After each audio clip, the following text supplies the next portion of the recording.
बहुत बहुत स्वागत है आप सभी का फिर से हमारे यूट्यूब चैनल पर। देखिए आज की वीडियो में बात करने वाला है क्लास 12 हिंदी कोर की। देखिए आपका जो हिंदी कोर का एग्जाम 28 मार्च को लिया गया था उसका ये प्रश्न पत्र है। देखिए आपका जो टर्म वन वाला पूछा गया था, नहीं जो ऑब्जेक्टिव टाइप का पूछा गया था वही आपका ये पत्र है, ठीक है।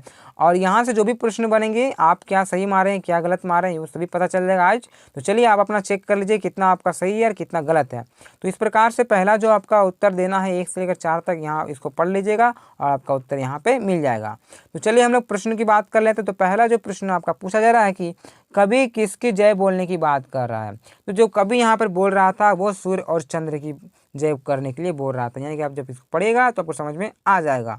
आगे जो दूसरा देख लेते हैं, पूछा जा रहा है कि अंधा चकाचौंध का मारा किसे कहा गया। तो वो कहा गया इतिहास का, यानी कि ऑप्शन नंबर जो आपका ए दिखाई दे रहा है इतिहास आपका सही उत्तर हो जाता है। देखिए इतिहास आपका सही उत्तर हो जाता है, अगर आपने इतिहास मारा है तो सही है। आगे देख लेते हैं तीसरा जो प्रश्न पूछा जा रहा है कि सूरज और चांद को कवि ने किस रूप में प्रस्तुत किया है। जो सूरज है और चांद है, ठीक है, इनको कवि ने किस रूप में प्रस्तुत किया है। तो आपका ऑप्शन नंबर जो आपका ये दिखाई दे रहा है ऊर्जा पिंड आपका सही उत्तर हो जाता है। देखिए ऊर्जा पिंड आपका सही उत्तर हो जाएगा 3 का ऑप्शन नंबर ए। आगे देख लेते हैं चौथा जो पूछा जाता है कि चंद्रमा का पर्यायवाची शब्द। देखिए जो चंद्रमा है इसका पर्यायवाची शब्द बताना है, तो वो आपका हो जाता है राकेश, यानी कि ऑप्शन नंबर जो आपका 4 आपका सही उत्तर हो जाता है। अगर आपने राकेश मारा होगा तो आपका सही उत्तर हो जाएगा। आगे देख लेते हैं पांचवा इस प्रकार से आपको फिर पढ़ के देना है, तो आप लोग पढ़ लीजिएगा। जो मैं बताने का प्रयास कर रहा हूँ तो आप लोग इसको मिला लीजिए। आगे देखते हैं क्या पूछा जा रहा है कि असमंजन में पढ़कर हम क्या तय नहीं कर पा रहे हैं। तो जब इसको पढ़िएगा तो आपको समझ में आ जाएगा। तो आपका सही उत्तर ऑप्शन नंबर जो आपका ए दिखाई दे रहा है आपका सही उत्तर हो जाता है अपना लक्ष्य नहीं ढूंढ पा रहा है। क्लियर। अब छठा देखिए क्या है, फटाफट मिलाते रहिए। चलिए छठा पूछा जा रहा है कि विश्व में सुख शांति और समृद्धि के लिए क्या आवश्यक है। तो जो आवश्यक है वो आपका ये सभी हो जाएंगे, चाहे वो मन से अहिंसा का पालन हो, चाहे कर्म से अहिंसा का पालन हो, चाहे बचपन से अहिंसा का पालन हो, ठीक है, वचन से अहिंसा का पालन हो। यानी कि ऑप्शन नंबर जो आपका 6 के ऑप्शन नंबर 4 हो जाता है आपका, इनमें से सभी सही उत्तर हो जाएगा। आगे देखते हैं सातवां जो प्रश्न पूछा जा रहा है कि गांधीवादी से मेल ना खाने वाले सिद्धांत कौन से हैं। जो गांधीवादी जो बात है, इस जो सिद्धांत इससे कौन सा मैच नहीं खाएगा। तो वो नहीं मैच खाता आपका भौतिकवाद, बाकी बात आपका अहिंसावाद हो जाता है, सत्यवादी हो जाता है, आत्मवाद होता है, ये सभी हो जाएंगे। लेकिन आपका जो ऑप्शन नंबर ए आपका नहीं मिल रहा है, यानी कि ऑप्शन नंबर ए आपका सही उत्तर हो जाएगा। आगे देख लेते हैं आठवां जो पूछा जा रहा है कि दुर्लभता शब्द में उपसर्ग और प्रत्यय हैं। तो आपका देखिए ऑप्शन नंबर जो आपका 8 का ए सही उत्तर हो जाएगा। क्लियर। अब देख लेते हैं 9वां। देखिए अभिव्यक्ति और माध्यम से तो पूछा जाने वाला था यहाँ से, तो इसलिए सेक्शन बी वाला आपका अभिव्यक्ति माध्यम से पूछा जाएगा।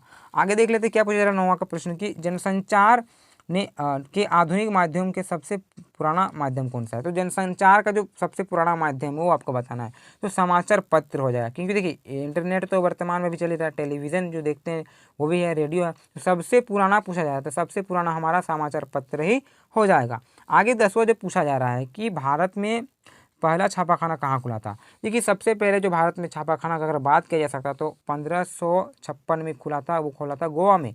तो 16 देखिए आपका ऑप्शन नंबर जो आपका 4 दिखाई दे रहा है आपका सही उत्तर हो जाता है। आगे देख लेते हैं 11वां जो प्रश्न पूछा जा रहा है कि जनसंचार माध्यम के अंतर्गत रेडियो को कौन सा माध्यम है। जो हमारा रेडियो है ना वो श्रव्य माध्यम है, क्योंकि देखिए रेडियो में सिर्फ हम लोग सुनते हैं, ठीक है, देख तो पाते नहीं, इसलिए दृश्य नहीं होगा, तो होगा क्या आपका श्रव्य होगा, ठीक है। जो हमारा रेडियो है वो श्रव्य माध्यम हो जाएगा। आगे देख लेते हैं 12वां जो पूछा जा रहा है कि आलेख लेखन की भाषा कैसी होनी चाहिए। देखिए जो आलेख लेखन की भाषा है ना वो आपका सरल भी होना चाहिए, सुगम भी होना चाहिए और प्रभावी होनी चाहिए। यानी कि ऑप्शन नंबर जो आपका 4 दिखाई दे रहा है इनमें से सभी सही उत्तर हो जाता है। आप लोग फटाफट अपना मिलाते रहे कि आपने एग्जाम में क्या मारा है क्या नहीं मारा है, यहाँ से आपको पता चल जाएगा। क्लियर।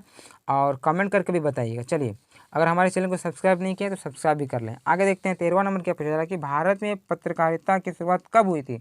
तो देखिए आपका जो ये ऑप्शन है ये ऑप्शन में से चारों में से कोई नहीं होगा, क्योंकि यहाँ पे दिया हुआ 1768, जबकि ये नहीं होगा। जब उत्तर होने वाला दिन है यहाँ पे जो आपका 1700 आपका 68 दिया है ना, तो आपका 17 से यहाँ पर 66 हो जाएगा, यानी कि ये 7 आपका यहाँ आगे आ जाएगा, ये 6 आपका पीछे चलेगा।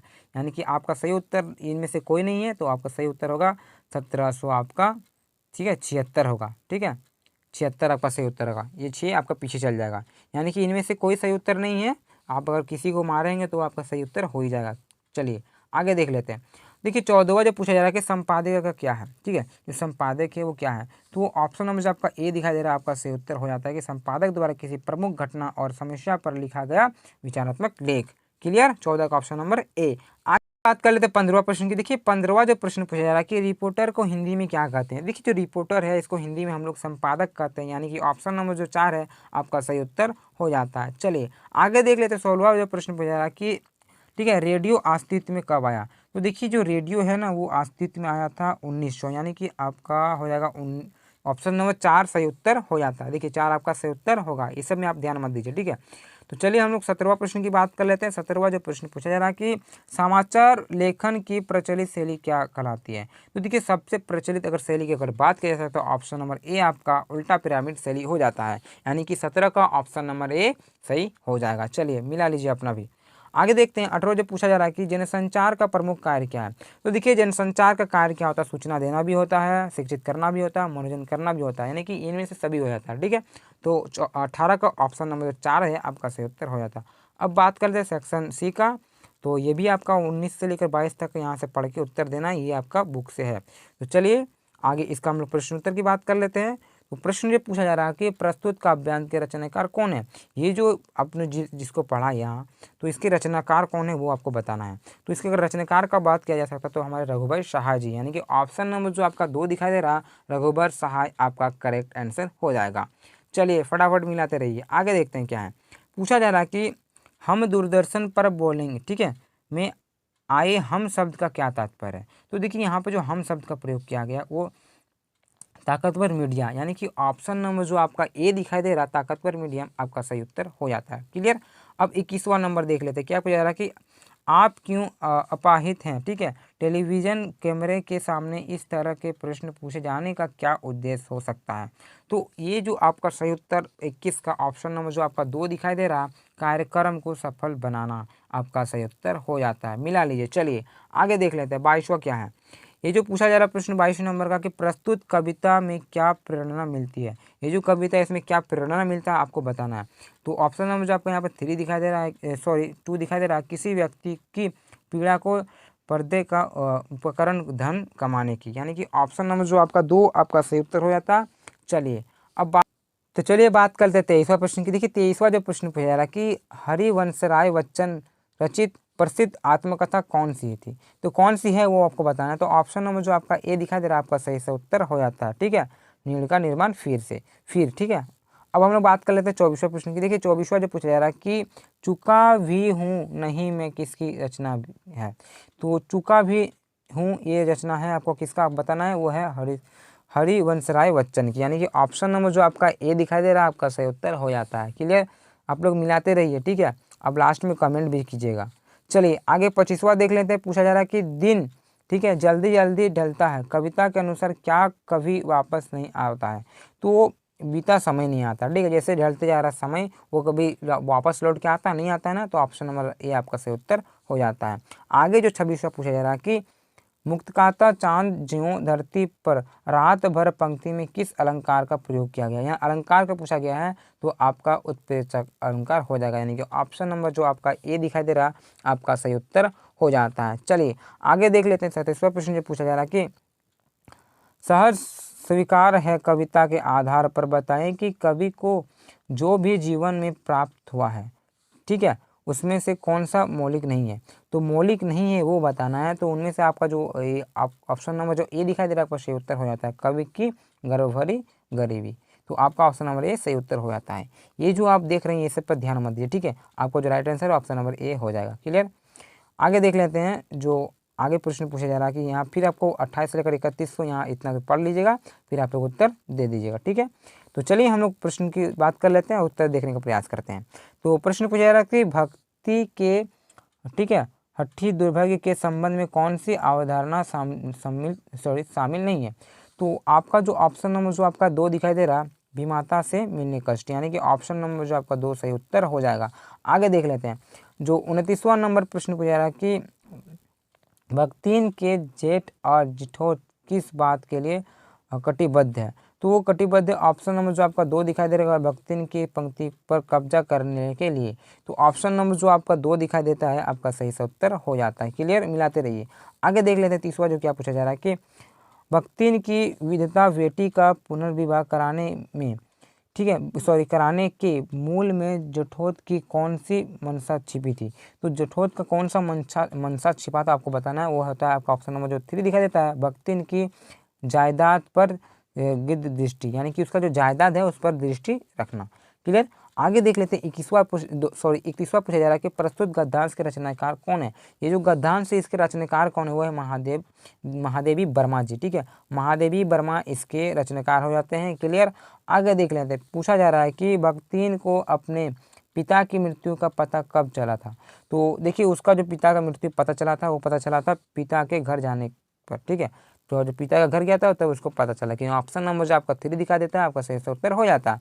आगे देख लेते हैं, प्रश्न पूछा जा रहा है कि भक्तिन का विवाह किस आयु में हुआ था। जो भक्तिन है उनका विवाह कब हुआ था, तो 5 वर्ष की आयु में। ठीक है, 5 साल में उसका विवाह हो गया था। आगे देखते हैं, पूछा जा रहा है कि बाजार दर्शन किस विधा की रचना है। ठीक है, ये आपको बताना है, तो ये एक निबंध है। क्लियर। ऑप्शन नंबर जो आपका 3 दिखाई दे रहा है आपका सही उत्तर हो जाएगा। आगे देखने का प्रयास करेंगे। 35वां जो पूछा जा रहा है कि निबंधकार जनेंद्र कुमार के अनुसार पैसे की शक्ति में कौन सी शक्ति निहित होती है। वो होता है उपहार शक्ति, यानी कि ऑप्शन नंबर जो आपका 2 दिखाई दे रहा है आपका 35 का 2 सही उत्तर हो जाएगा। देखिए 36 का प्रयास करेंगे तो पूछा जा रहा है कि बाजार का जादू कब असर करता है। तो ऑप्शन नंबर जो आपका ए दिखाई देता है जब जेब भरा और मन खाली हो। ठीक है, पूछा जा रहा है कि बाजार का जादू कब दिखाया जाता है, जब जेब भरा हो तब। ठीक है, और मन खाली। क्लियर, एक आपका सही उत्तर हो जाता है 36 का। अब बात कर लेते हैं 37वां प्रश्न की। ये जो प्रश्न पूछा जा रहा है कि सिल्वर बैंडिंग कहानी के रचनाकार है, तो वो जो रचनाकार है मनोहर श्याम जोशी जी, यानी कि ऑप्शन नंबर जो आपका 2 दिखाई दे रहा है आपका सही सा उत्तर हो जाता है। आगे देख लेते हैं 38वां प्रश्न है, ज़्यादा प्रश्न नहीं है, समाप्त होने को चला है। तो चलिए, ये जो पूछा जा रहा है कि 38वां फिर की सिल्वर बैंडिंग कहानी के कथनाकार का नाम क्या है।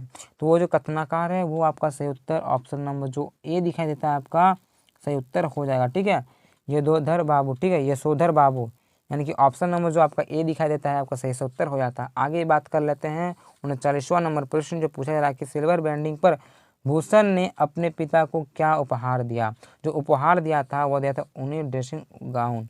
तो ऑप्शन नंबर जो आपका 4 दिखाई देता है 39वां का सही उत्तर हो जाएगा। आगे आज का अंतिम प्रश्न, यानी कि जो भी आपका मॉडल मतलब टर्म 1 में एग्जाम में पूछा गया था 40वां नंबर, इसका भी प्रश्न का उत्तर देख लेते हैं। तो पूछा जाया है कि क्वेश्चन की सिल्वर बैंडिंग कहानी की मूल संवेदना क्या है।